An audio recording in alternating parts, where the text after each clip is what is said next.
وقال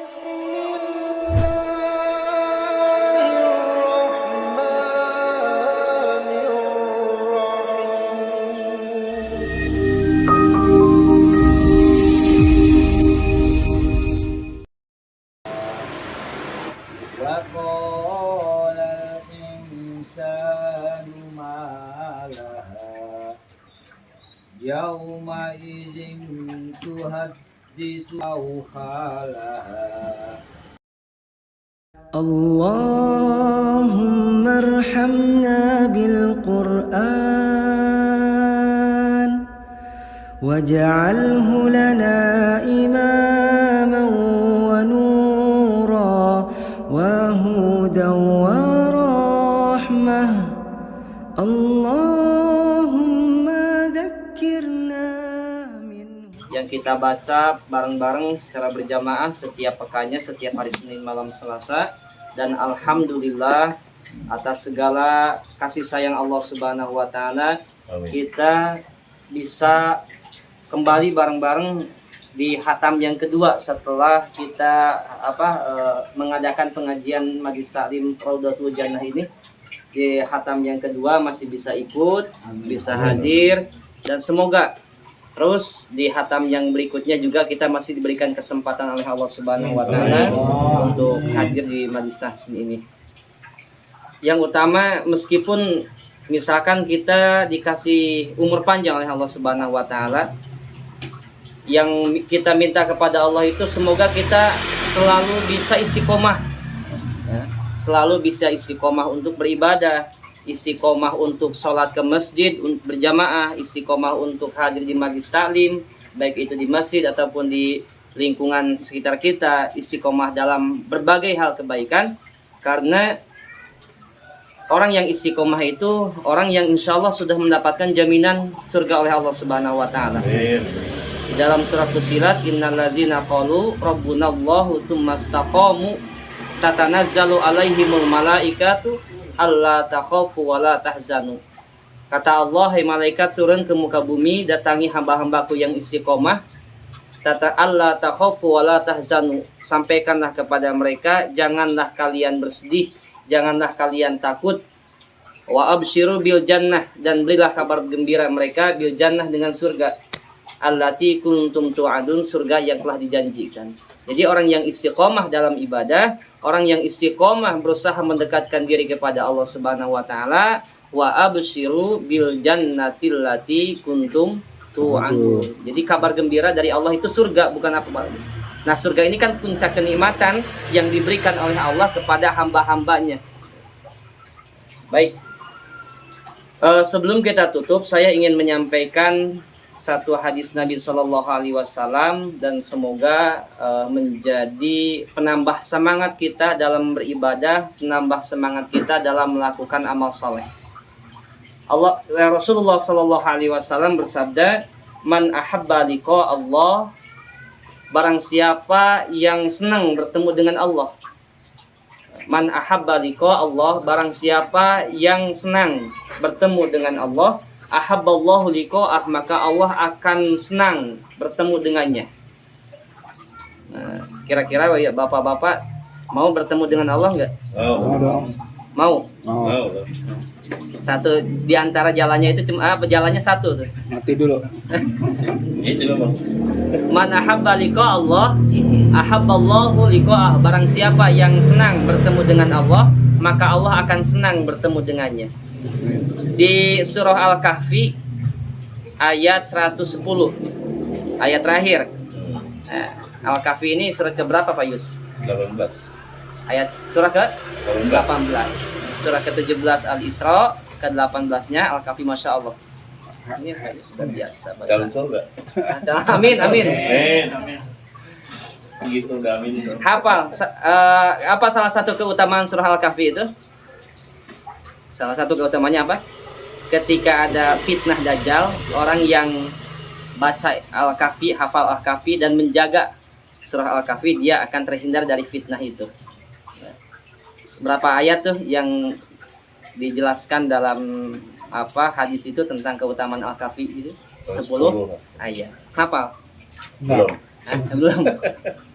Alhamdulillahilladzi anzala ala abdihil kitaba wa lam yaj'al lahu iwaja qayyiman liyunzira ba'san syadidan min ladunhu wa yubashshiral mu'minina alladzina ya'maluna shalihati anna lahum ajran hasana makithina fihi abada wa yunzirul ladzina qalu ittakhadallahu walada, dan seterusnya sampai 10 ayat.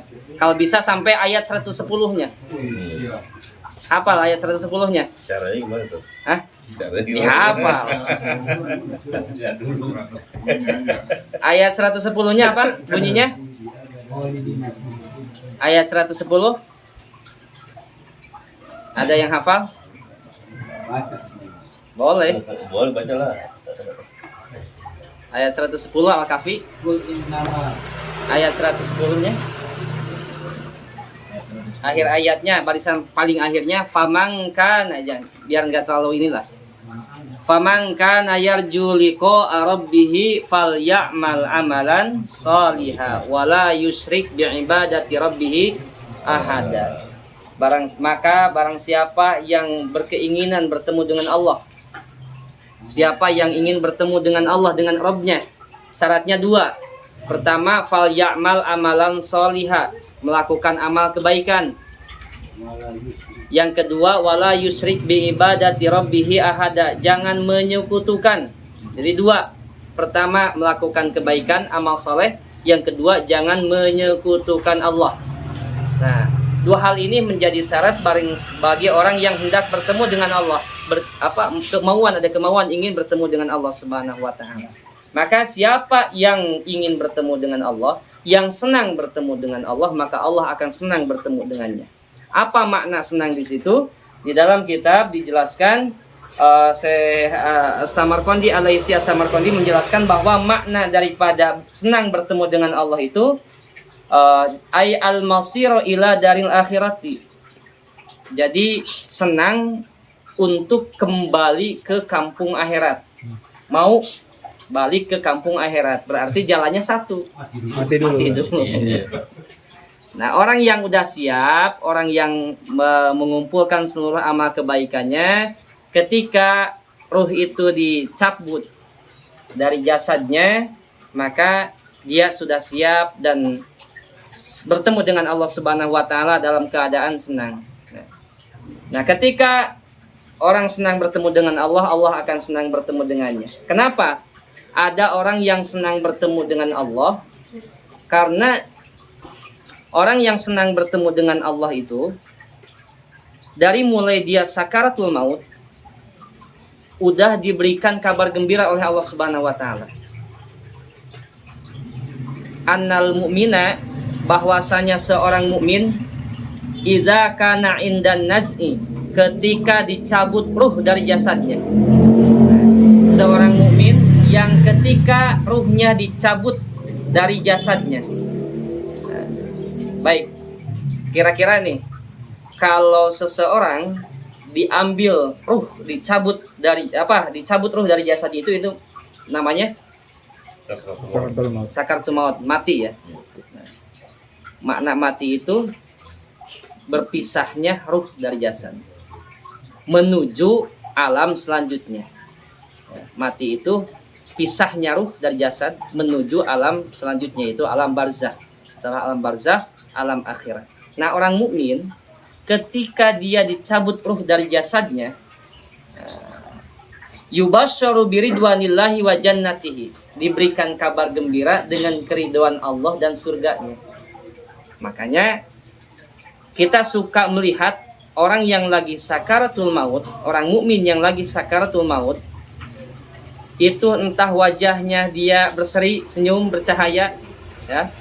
Itu mudah-mudahan insya Allah ketika sakaratul maut dia dikasih gambar gembira oleh Allah dengan keridhaannya dan surganya, senyum dia. Nah, ada orang yang mati dalam keadaan membaca Al-Quran. Ada yang orang meninggal ya dalam keadaan sholat, lagi sholat. Ada bahkan Ustaz siapa Yahya Walani itu lagi apa? Lagi khutbah. Oh iya. Jadi orang mukmin itu ketika dicabut ruhnya itu udah dikasih gambaran oleh Allah, kabar gembira dengan keridhaannya, dengan surganya. amal soleh yang dilakukan itu akan mendapatkan balasan dari Allah Subhanahu wa taala. Nah, dari mulai sakaratul maut itu udah diperlihatkan buat orang mukmin. Baik itu balasan berbagai pahala dari amal yang udah dikerjakan, begitu surganya. Tempat surganya sudah diperlihatkan. Makanya raut wajah orang yang sakaratul maut dan dia meninggal dalam keadaan husnul khatimah, wajahnya itu akan bercahaya. Kita suka melihat, masya Allah ya, itu wajahnya senyum tuh, wajahnya bercahaya. Mudah-mudahan dengan prasangka baik kita, memang Allah memberikan kabar gembira kepada mayat tersebut yang kita sebutkan. Ada salah satu kisah sahabat Nabi, namanya Sya'ban. Ini sahabat Sya'ban ini tidak seviral sahabat-sahabat yang lain seperti Abu Bakar, Umar, Utsman, Ali, Zaid bin Sabit, ya, dan sahabat-sahabat lainnya. Ada salah satu sahabat namanya Sya'ban. Nah, ini mudah-mudahan jadi inspirasi bagi kita dalam melaksanakan amal soleh. Baca Quran, amal soleh. Sedekah, amal soleh. Istiqomah baca Quran sampai khotam diulang lagi, itu juga amal soleh. Salah satu keutamaannya. Nah, Sya'ban ini yang viral, yang bikin terkenal, Sya'ban ini ketika wafatnya, ketika sakaratul mautnya. Sya'ban ini ahli masjid sholatnya selalu berjamaah di masjid. Sya'ban selalu berjamaah di masjid dan tempatnya gak pindah-pindah. Sya'ban nggak semua sahabat misalkan apakah memang pengen istiqomah di kanan gak apa-apa, atau mau pindah-pindah. Ada yang kan gini, kenapa sih berjamaah itu duduknya atau berdirinya tempatnya pindah-pindah, biar ini jadi saksi, ini jadi saksi, kanan jadi saksi, kiri jadi saksi, di depan jadi, bahwa tempat itu pernah saya injek, pernah saya tempat udah sholat. Ada yang berdalih seperti itu, yang nggak apa-apa itu mah ya. Tapi Sya'ban ini setiap masuk masjid, pertama Sya'ban datang ke masjid sebelum azan. Sya'ban datang ke masjid sebelum azan. Yang kedua, Sya'ban ketika di masjid selalu di pojok, arah paling pojok, saf depan paling pojok. Tujuannya bukan kalau ngantuk bisa nyender, bukan. Nah, kalau kita kan paling pojok, pertama kalau di muhajirin kan jendelanya pintu semua. Jadi paling pojok kalau batal bisa langsung keluar gitu. Sya'ban bukan, setiap ke masjid duduknya di saf paling depan dan di pojok. Maksudnya apa? Biar tidak menghalangi yang lain. Nah, paling pojok. Suatu ketika pas mau sholat subuh, Sya'ban gak datang. Rasulullah datang ke masjid, melihat tempat Sya'ban kok kosong, Sya'bannya gak ada. Rasulullah bertanya kepada para sahabat yang lain. Gak ada satupun yang memberikan jawaban. Gak ada yang tahu maksudnya Sya'ban gak datangnya kenapa. Ditunggu sama Rasulullah. Mungkin Sya'ban lagi di perjalanan, kita sholat subuhnya tunggu dulu ya. Tunggu. Keburu mau akhirnya Rasulullah memutuskan, ayo kita sholat aja, sholat berjamaah. Keburu akhir subuh, sholat berjamaah. Setelah selesai sholat berjamaah, Rasulullah bertanya kepada sahabatnya, adakah di antara kalian rumahnya Sya'ban itu di mana? Yang tahu rumahnya Sya'ban di mana? Ada salah satu sahabat yang menunjukkan jalan dan memberikan tahu tempat tinggalnya Sya'ban. Akhirnya setelah sholat subuh sama para sahabat, Rasulullah datang ke rumah Sya'ban. Berangkat habis sholat subuh, nyampe ke rumah Sya'ban waktu duha. Berapa waktunya? 2 jam. Jauh gak rumah Sya'ban? Jauh itu. Berangkat habis sholat subuh, nyampe ke rumah Sya'ban waktu duha. Dan Sya'ban selalu sholat di masjid, datang ke masjid sebelum adzan dikumandangkan. Waktu itu nggak ada Honda, nggak ada Yamaha, nggak ada Suzuki, nggak ada. Raba-raba dong dalam Waktu itu nggak ada. Berjalan begitu. Luar biasanya seperti itu, jalan kaki 1 jam lebih itu. Masya Allah. Ya kalau mau raba gitu bisa 2 jam. Datanglah ke rumah Sya'ban itu waktu duha. Sampai ke rumah Sya'ban, Rasulullah ketuk pintu, baca salam, dan ada yang membuka, seorang perempuan. Dan Rasulullah bertanya, apakah ini rumah Sya'ban? Kata perempuan itu, ya, ini rumah Sya'ban dan saya istrinya. Ternyata yang buka itu istrinya Sya'ban. Lalu Rasulullah bertanya, bolehkah saya bertanya, Sya'ban ada kemana gitu kan? Tadi subuh nggak ada ke masjid. Kata istrinya apa jawabannya? Ya Rasulullah, Sa'ban telah meninggal tadi waktu subuh sebelum azan. Makanya Sa'ban gak datang ke masjid, ternyata Sa'bannya meninggal sebelum azan subuh. Itu Sa'ban tuh. Jadi nggak ke masjidnya itu karena meninggal. Nggak ke masjidnya karena meninggal. Terus istrinya bertanya kepada Rasulullah, ya Rasulullah, bolehkah aku minta penjelasan karena ada sesuatu yang menurutku aneh ketika Sya'ban sakaratul maut. Kata Rasulullah, silahkan apa yang mau Anda tanyakan. Kata istrinya, ya Rasulullah, Sya'ban ketika sakaratul maut mengucapkan 3 perkara, 3 kata. Pertama, kenapa enggak lebih jauh? Yang kedua, kenapa enggak yang baru? Dan yang ketiga, kenapa enggak lebih banyak? Kenapa enggak semuanya? Ya, yang pertama, kenapa enggak lebih jauh? Yang kedua, kenapa enggak yang baru? Dan yang ketiga, kenapa enggak semuanya? Ini ketika sakaratul maut Sya'ban ngomong itu. Istrinya yang menyaksikan, dan itu ditanyakan kepada Rasulullah. Kata istrinya, ada apa Rasulullah, Sya'ban kok mengucapkan 3 kalimat itu? Rasulullah memberikan jawaban dengan sangat terperinci. Adapun yang pertama, kenapa Sya'ban ketika sakaratul mautnya berbicara kenapa enggak lebih jauh?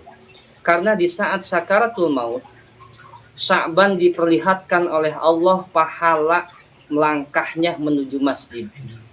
Sehingga kata Sya'ban, kalau seandainya lebih jauh lagi, pahala itu akan lebih banyak lagi Allah berikan kepada saya.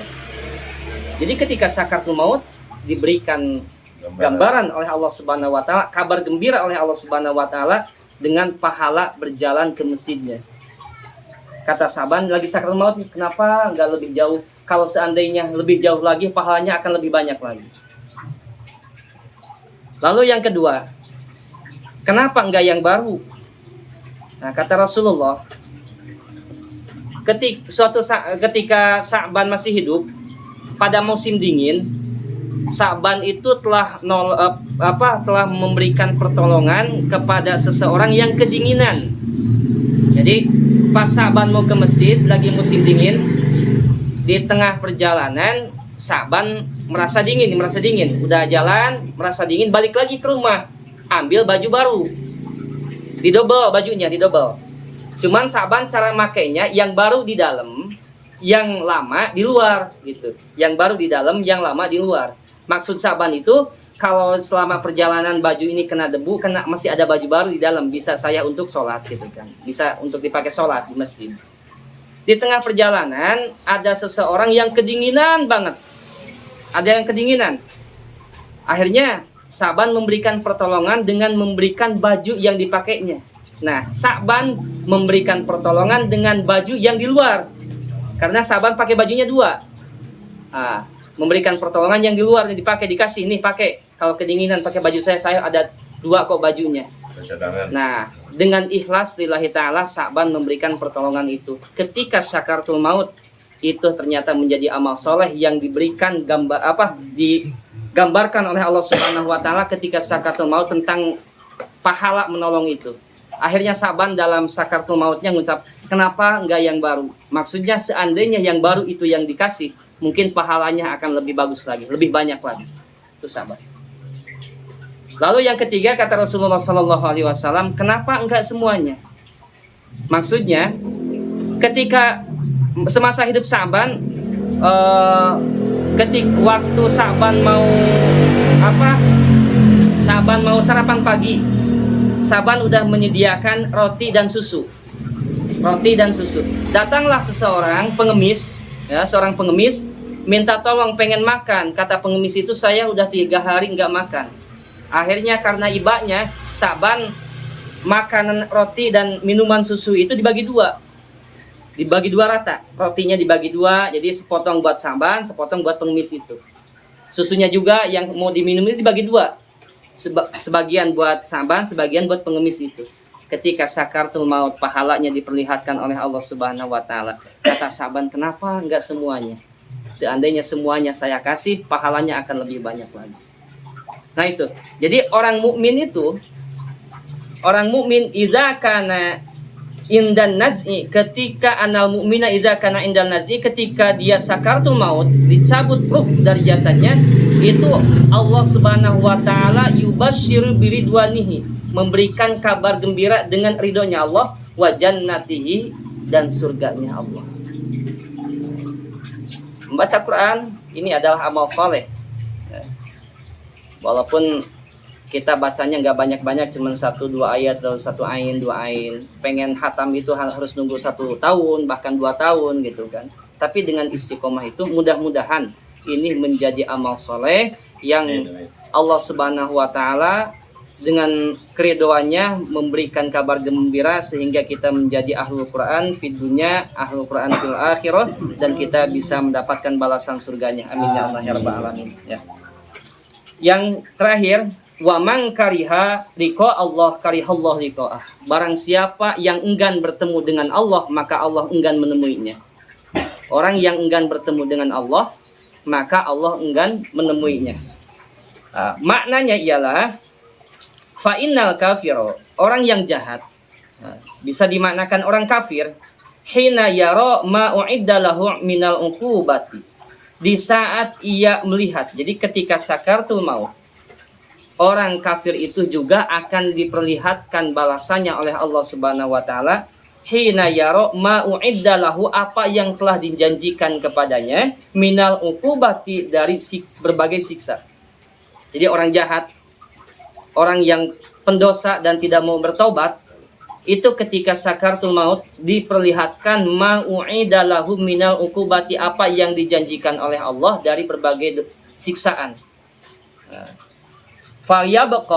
Yabki lidolalihi, yabki lidolalihi, dia nangis sejadi-jadinya karena kesesatannya, menyesal, sehingga wayakrahul mamata, dia enggak untuk mati. Nah, orang kafir itu, orang jahat, pendosa itu sangat takut mati, sangat takut mati. Karena apa? Orang kafir itu bukan dia tahu bahwa ketika sakaratul maut akan diperlihatkan balasannya, bukan. Karena merasa bahwa hidup di dunia itu buat dia adalah surganya, menyenangkannya, dan sebagaimana di dalam surah Al-Humazah itu, yahsabuna annama lahu akhladah, dia mengira dengan harta dunia itu yang ia miliki akan mengekalkan kehidupannya, kebahagiaannya. Nah, orang kafir ketika meninggal, dicabut ruh dari jasadnya juga diperlihatkan balasan siksa dari Allah Subhanahu wa taala. Baik bapak-bapak rahimakumullah, yang namanya mati semuanya dirahasiakan, baik itu kejadian, waktu, dan tempatnya. Akan tetapi kita yakin bahwa kita juga akan mengalami yang namanya mati. Entah kapan, itu rahasia Allah Subhanahu wa taala. Yang harus kita siapkan itu adalah jadikanlah pribadi kita pribadi yang cerdas di hadapan Allah Subhanahu wa taala. Orang yang cerdas itu orang yang sudah persiapan dengan berbagai amalnya untuk menghadapi kematian. Kapanpun mati datang, kita udah siap dengan pahala-pahala yang kita kerjakan, dengan amal-amal yang kita kerjakan, dengan pekerjaan yang diperintahkan oleh Allah, juga apa yang dilarang oleh Allah dan Rasulnya.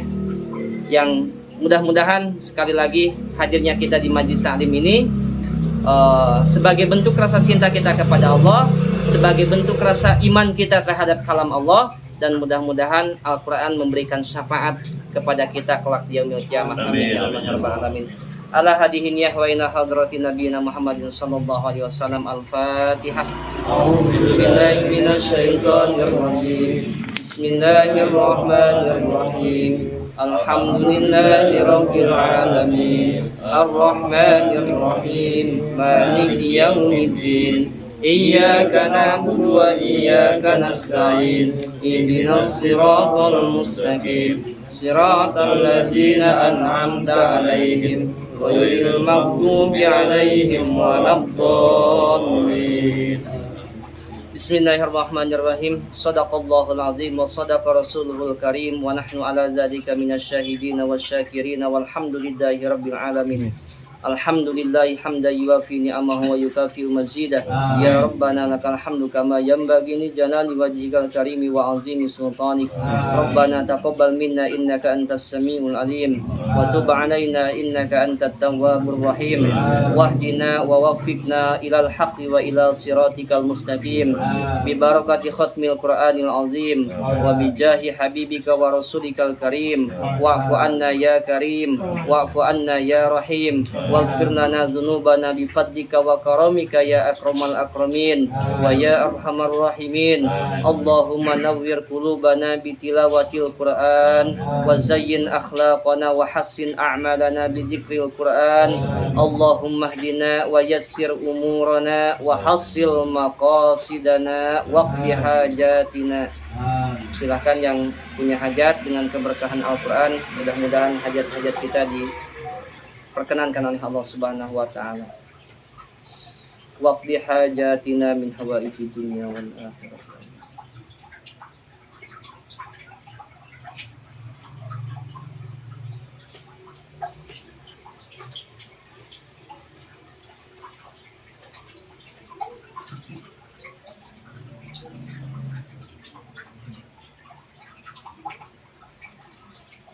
Allahumma hdina wa yassir umurana wa hassil maqasidana waqdi hajatina washfi jami'a asqamina.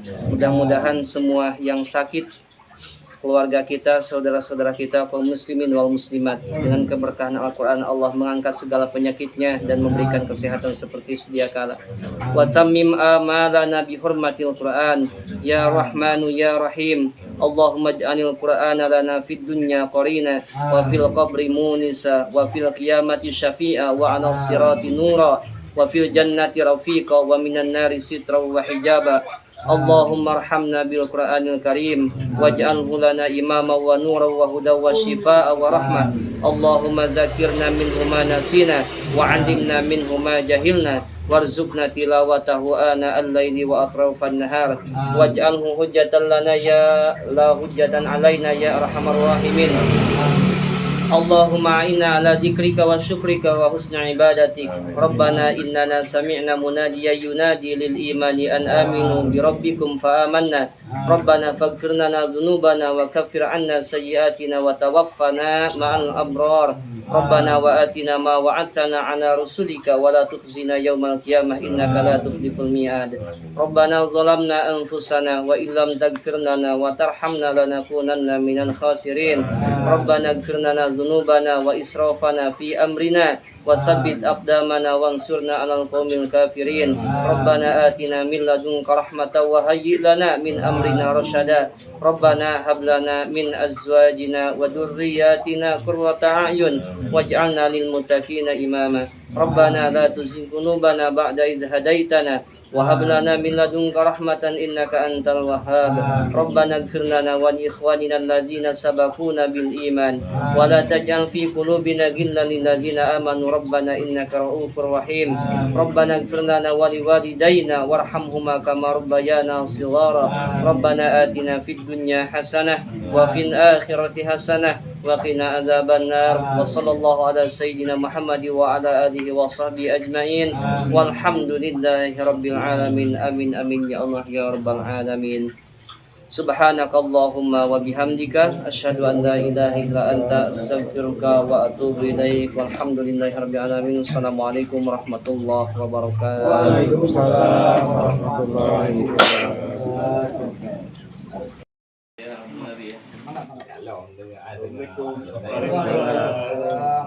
Saya kan Ustaz yang malu Ustaz. Wah, mantap, alhamdulillah. Alhamdulillah Ustaz. Bi barokati khatmil Quran, dengan keberkahan khatam Al-Quran.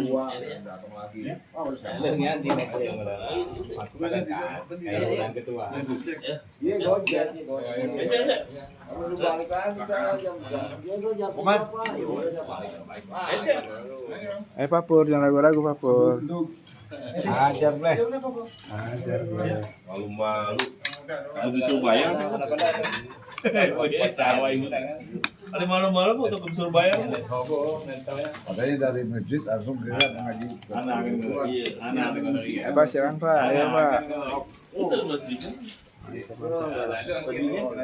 Bajunya iya. Ada ngaji bukannya dengan kata mak kali kan. Ya Pak RT. Wis, banyak juga Pak RT. Yes, mantap Pak RT. Tangan ya dari kon dari patho lewat ya.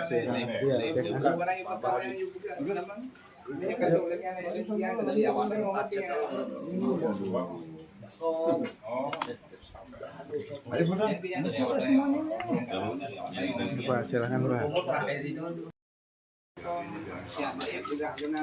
Yang berkendang ya? Pekerjaan enak tuh. Tisu ya?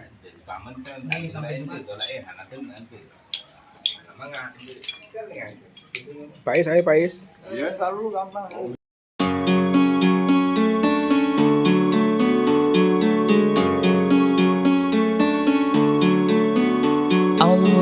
اللهم ارحم